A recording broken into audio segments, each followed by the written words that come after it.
Pinulaan ni Senator Judge Robin Padilla ang anyay pagiging one-sided ng prosekusyon sa impeachment trial ni Vice President Sara Duterte.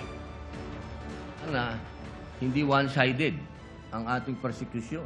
Kasi, alam nyo, pag kayo ang pagpabor sa inyo,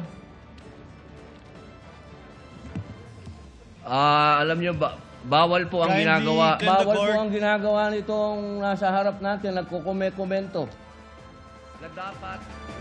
Nagalit din si Padilla sa anyay mga nag-iingay habang nagsasalita siya sa paglilitis.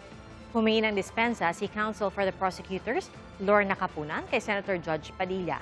Ani Capunan, hindi nila intensyon na mabastos si Padilla pero minsan daw talaga ay nagre-react ng mga abogado sa paglilitis. Gayunman, sinagot ng prosekusyon ang sinabi ni Padilla kaugnay ng umano'y pagiging one-sided ng prosekusyon. The prosecution really is for the prosecution. And the defense is for the defense.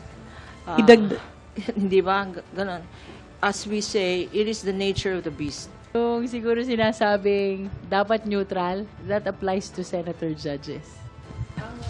Ang quote dyan, talbog rin sa inyo.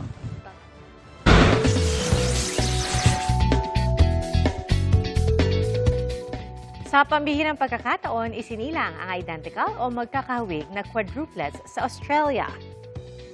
Ayon sa doktor at espesyalista sa ospital, kung saan isinilang ang 4 na babaeng sanggol,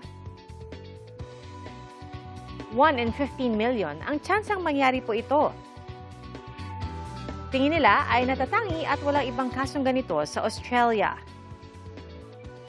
Naging high risk ang pagbubuntis ng ina ng mga sanggol pero ligtas siyang nanganak via cesarean section.